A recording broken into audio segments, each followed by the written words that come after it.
तो hello everyone, कैसे हैं आप सभी। उम्मीद करते हैं कि आप सभी लोग अच्छे होंगे और मैं भी ठीक हूँ फ़िलहाल। और ये कीमोथेरेपी का 4th साइकिल लेकर मैं अपने घर आ चुकी हूँ। और आप लोगों के बहुत सारे कमेंट्स आ रहे थे जिनका मैं रिप्लाई नहीं दे पा रही थी। उसके लिए मैं माफ़ी चाहूँगी क्योंकि मेरी हालत बहुत ज़्यादा ख़राब हो गई थी, जो कि ओवरी कैंसर का ये जो मेरी स्टेज थी वो मेटास्टेटिक्स तक हो चुकी थी। और ये हाइपोटेंशन और एसाइटिस हुआ था मुझे, जिसकी वजह से मुझे इमरजेंसी में रिलायंस में ट्रीटमेंट लेना पड़ा, एडमिट और उस टाइम पर मैं ऑक्सीजन पर थी, ऑक्सीजन लगा हुआ था, नॉरेट पर थी मैं, जिसकी वजह से बात करना पॉसिबल नहीं था। और उसके बाद फिर मेरा सीटी स्कैन हुआ ऑक्सीजन की हालत में ही। फिर मैंने कीमोथेरेपी का ट्रीटमेंट लिया और कीमोथेरेपी का मेरा ट्रीटमेंट स्टार्ट हुआ तो बहुत ज़्यादा वीक हो गई थी, चलने में प्रॉब्लम हो रही थी, व्हील चेयर पर थी, स्ट्रेचर पर थी, तो कमेंट्स का रिप्लाई देना पॉसिबल नहीं था। तो बहुत सारे आप लोगों के कमेंट्स थे जो कि ट्रैवल कंसेशन को लेकर भी थे, ट्रीटमेंट के प्रोसेस के बारे में भी थे, टाटा हॉस्पिटल के, और ये कहाँ रुकना है, मुंबई कैसे पहुँचे अगर टाटा हॉस्पिटल जाना है एक्सेट्रा। तो मैंने कोशिश की रिप्लाई देने की उन सभी कमेंट्स का, लेकिन कुछ कमेंट्स ऐसे होते हैं जिनको वीडियो के ज़रिए से बताएंगे तो बाकी पेशेंट को भी हेल्प मिल जाएगी वीडियो के ज़रिए से। तो मैं आज कीमोथेरेपी के बारे में बात करूँगी, क्योंकि एक पेशेंट की कमेंट थी कि कीमोथेरेपी में जो प्री मेडिसिन होती है, जो एंटीबायोटिक्स दवाएं, वो किस तरह से दी जाती हैं, सलाइन में दी जाएगी या फिर स्किन में इंजेक्शन की फॉर्म में दी जाएगी या फिर कोई टैबलेट की फॉर्म में होगी। तो यहाँ पर आज हम कीमोथेरेपी के ट्रीटमेंट के बारे में बात करेंगे कि ये ट्रीटमेंट किस तरह से पेशेंट्स को दिया जाता है, प्री मेडिसिन और कीमोथेरेपी का ट्रीटमेंट।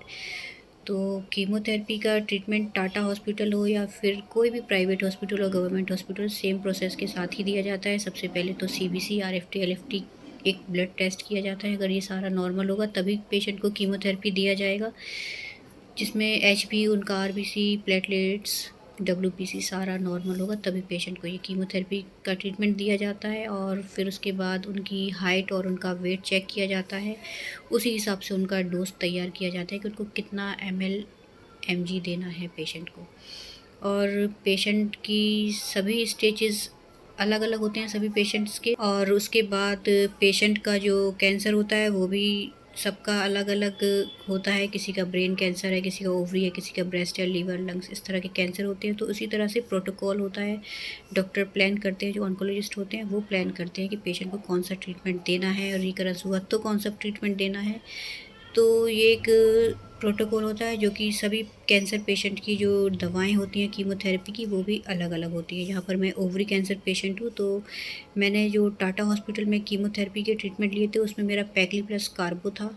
सेकेंड बार जब रिकरेंस हुआ तो भी पैक्ली प्लस कार्बो था। और अभी जो तीसरी बार मैं रिलायंस हॉस्पिटल से ट्रीटमेंट ले रही, वो कार्बो एंड जेमसिटावेन है, जेम प्लस कार्बो, ओके। और इसके साथ जो एंटीबायोटिक्स दवाएं हैं, प्री मेडिसिन है, वो मेरी ग्रैंडस्टन है, एप्रीकैप, जो कि टाटा हॉस्पिटल में हम एक टैबलेट, एक कैप्सूल की फॉर्म में लेते थे और यहाँ पर हम उसको इंजेक्शन की फॉर्म में लेते हैं। और बाकी डेक्सा है, वो भी एक प्री मेडिसिन है जो कि सलाइन के ज़रिए से एनएस की 100 ml एनएस के साथ मुझे दिया जाता है। और कीमोथेरेपी के बाद भी कुछ मेडिसिन्स होती हैं। तो आज हम उसी के बारे में बात करेंगे कि कीमोथेरेपी का जो ट्रीटमेंट होता है वो पेशेंट्स को किस तरह से दिया जाता है।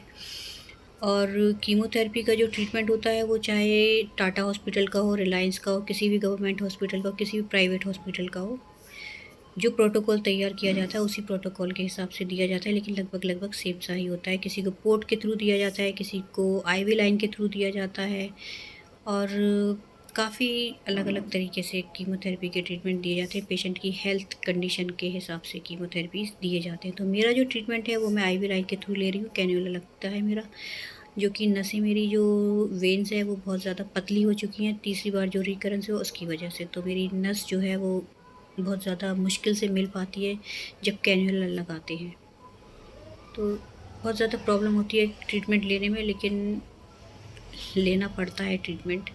उसके अलावा कोई ट्रीटमेंट है भी नहीं फ़िलहाल में, जो कि आयुर्वेदिक और होम्योपैथिक में तो है ही नहीं कैंसर का ट्रीटमेंट। तो यहाँ पर कीमोथेरेपी ही लेना होता है। जिनको रेडिएशन होता है वो रेडिएशन लेते हैं, और जिनकी सर्जरी होनी होती है उनकी सर्जरी हो जाती है। तो यहाँ पर मेरी सर्जरी हो चुकी है, टोटली हिस्टेक्टमी हो चुकी है मेरी, जो कि 2019 में हुई थी। और उसके बाद जब सेकेंड बार रिकरेंस हुआ तो भी मैंने सिर्फ कीमोथेरेपी लिया था, और वो टाटा हॉस्पिटल से लिया था जो कि पैक्ली प्लस कार्बो था। और तीसरी बार जब रिलायंस में ट्रीटमेंट ले रही हूँ अभी, तो वो कार्बो प्लस जेमसिटाबाइन है और प्री मेडिसिन है, तो यही है मेरा। तो चलिए अभी हम रिलायंस हॉस्पिटल का आपको बताएंगे कि किस तरह से रिलायंस में ट्रीटमेंट मुझे दिया जा रहा है।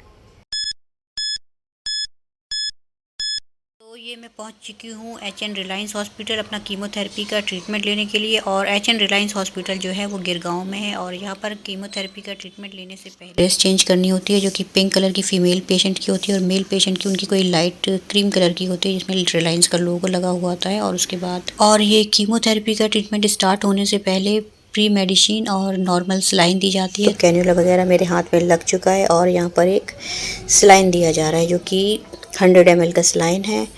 और जब ये सलाइन ख़त्म हो जाएगा उसके बाद प्री मेडिसिन स्टार्ट होगी, जो कि कीमोथेरेपी के ट्रीटमेंट से पहले दी जाती है।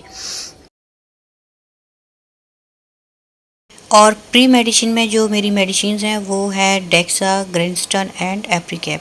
तो यहाँ पर जो एप्रीकैप मैं ले रही हूँ वो इंजेक्शन की फॉर्म में ले रही हूँ और टाटा हॉस्पिटल में लेते थे तो वो कैप्सूल की फॉर्म में लेते थे, जो कि डे 1, डे 2 एंड डे 3 का होता था, लेकिन यहाँ पर इंजेक्शन की फॉर्म में लिया है ये एप्रीकैप। क्योंकि कीमोथेरेपी का ट्रीटमेंट शुरू होने से पहले एक बार प्लेन सलाइन होगी जो कि 100 ml की होगी और 100 ml में ही मुझे एंटीबायोटिक्स ये प्री मेडिसिन दी जाएगी कीमोथेरेपी के साइड इफ़ेक्ट्स को कम से कम करने के लिए। और ये रही मेरी कीमो की मेडिसिन जो कि जेम प्लस कार्बो है और यहाँ पर 1200 ml की जेमसिटाबाइन है और कार्बोप्लेटिनियम है, जो कि इसको 3 घंटे की ड्यूरेशन में दिया जाएगा, लेकिन प्री मेडिसिन पहले लेंगे उसके बाद ये जेमसिटाबाइन और कार्बोप्लेटिनियम का ये इंजेक्शन होगा। तो जो जेमसिटाबाइन है वो एक पाउडर की फॉर्म में है जो कि 1200 mg मुझे दिया जाएगा। और ये कीमोथेरेपी की वजह से ये मेरी जो स्किन है वो बहुत ज़्यादा डार्क हो गई है, तो ये जो जेमसिटाबाइन है वो आधे घंटे में इसको कंप्लीट करना होता है। ये 500 ml की जो NS होती है उससे ये 250 ml में इसको मिक्स करके दिया जाएगा। और दूसरा जो ड्रग है वो है कार्बोप्लेटिनियम का, जो कि जिसकी ड्यूरेशन है 3 घंटे और ये एक इंजेक्शन की फॉर्म में जो कि 500 ml NS बॉटल में मिक्स करके दिया जाएगा। तो इसको लेने में 3 घंटे का टाइम लगेगा और जो जेमसिटाबाइन है वो आधे घंटे की, लेकिन टाइम इसका बढ़ जाता है मेरी हेल्थ को लेकर, तो ये मैं 1 घंटे में उसको पूरा ले पाती हूँ, वरना उसकी जो ड्यूरेशन है वो आधे घंटे में उसको लेना ज़रूरी होता है। तो इस तरह से मेरा ट्रीटमेंट अभी चल रहा है एच.एन. रिलायंस हॉस्पिटल में। और कीमोथेरेपी का एक कंप्लीट साइकिल लेने में मुझे 4.5 से 5 घंटे लग जाते हैं, जो कि एक सलाइन होती है नॉर्मल, उसके बाद प्री मेडिसिन होती है, उसके बाद एक कीमोथेरेपी का ट्रीटमेंट होता है एंड लास्ट में फिर से एक सलाइन दी जाती है। तो कीमोथेरेपी की मेडिसिन लेते लेते अगर इसके साइड इफ़ेक्ट्स के बारे में बात करें तो मुझे नींद सबसे पहले आ जाती है, तो मैं सो जाती हूँ कीमोथेरेपी का ये ट्रीटमेंट लेते लेते। और उसके बाद मुझे इफ़ेक्ट्स यहीं से स्टार्ट हो जाते हैं ट्रीटमेंट लेने के बाद से ही। और जब टाटा में लेते थे तो उसके 24 से 48 घंटे बाद साइड इफ़ेक्ट्स स्टार्ट होते थे, लेकिन ये जो मैं अभी नया ये जेमसिटाबाइन प्लस कार्बो ले रही इसके साथ साथ मेरे साइड इफ़ेक्ट्स शुरू हो जाते हैं। तो नींद आने लगती है और इचिंग टाइप की होने लगती है बॉडी में, जो कि आधे घंटे बाद ठीक हो जाती है।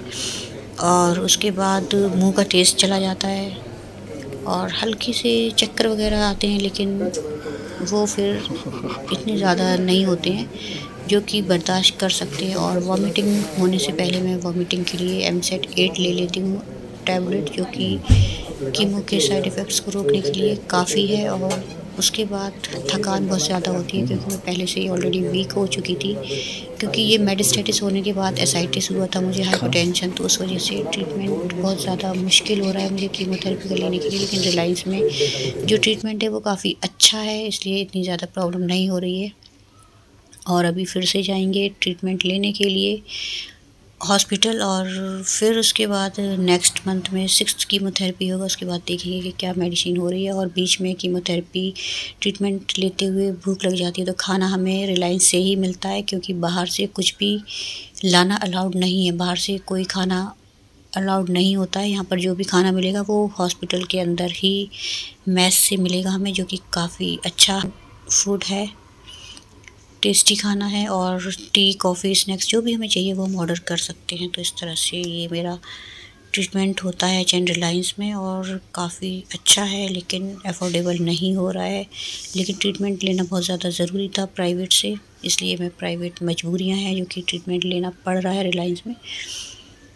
तो अफोर्डेबल नहीं है, लेकिन कोशिश कर रहे हैं कि पूरा ट्रीटमेंट यहाँ से ले लें हम। तो यहाँ पर भी फाउंडेशन है इस हॉस्पिटल में, आयुष्मान यहाँ पर अवेलेबल नहीं है, लेकिन यहाँ पर कुछ और भी चैरिटी सेल्स है जहाँ से ट्रीटमेंट ले सकते हैं। लेकिन यहाँ पर हम अपने पैसे से ले रहे हैं क्योंकि हमारे पास कोई हेल्थ इंश्योरेंस भी नहीं था, जो ट्रीटमेंट लेने वाले हैं जिनके पास नहीं है वो प्लीज़ अपना हेल्थ इंश्योरेंस बनवा लें। और बाकी चैरिटी से भी जुड़ सकते हैं, लेकिन पैसा इतनी आसानी से मिलता नहीं है, तो बहुत ज़्यादा दिक्कत हो जाती है। इसलिए हेल्थ इंश्योरेंस बनवा कर रखना चाहिए हर पेशेंट को, जो कि हमने बनवाया नहीं था। लेकिन आप लोगों से रिक्वेस्ट है कि अपना हेल्थ इंश्योरेंस बनवा कर रखें, क्योंकि जो पेशेंट ये वीडियो देख रहे हैं जो कैंसर पेशेंट्स हैं, वो अपना अच्छे से अच्छा ट्रीटमेंट किसी भी प्राइवेट हॉस्पिटल से ले सकें। तो टाटा हॉस्पिटल जो मुंबई परेल में है, वहाँ जो मैंने कीमोथेरेपी लिया था वो था पैक्ली प्लस कार्बो, और सेकंड टाइम जब रिपीट हुआ तब भी पैक्ली प्लस कार्बो ही लिया था मैंने। लेकिन यहाँ पर मैं जेमसिटामाइन एंड कार्बो ले रही हूँ, और इसके जो साइड इफ़ेक्ट्स हैं उसमें मेरा जो ये ट्रीटमेंट है उसमें मेरा ब्लड बहुत ज़्यादा कम हो जाता है, एचपी मेरा डाउन हो जाता है, डब्ल्यूबीसी कम हो जाते हैं, प्लेटलेट्स कम हो जाते हैं। तो उसके लिए मुझे ब्लड ट्रांसफ्यूजन भी करवाना पड़ता है, जो कि मैं 2 बार करवा चुकी हूँ। और ट्रीटमेंट के बाद जो डब्ल्यूबीसी सपोर्टिव है उसके लिए मैं न्यूकाइन इंजेक्शन लेती हूँ। कभी एक होता है जो डॉक्टर के रिकमेंडेशन पर लेते हैं, और कभी 2 न्यूकाइन लेते हैं जो कि स्किन में ट्रीटमेंट के second day and third day पर ले सकते हैं। और मेरे जो कीमोथेरेपी का ट्रीटमेंट का प्रोटोकॉल है वो डॉक्टर दर्शित की रेख देख में चल रहा है, और डॉक्टर दर्शित जो हैं वो टाटा हॉस्पिटल के भी डॉक्टर रहे हैं और अभी रिलायंस में हैं। नमस्कार। सर ने हमारी बहुत हेल्प की, यहाँ पर आए हम Reliance hospital. Thank you sir. Thank you so much for early treatment, fast treatment and best and better treatment. Thank you. Thank you sir.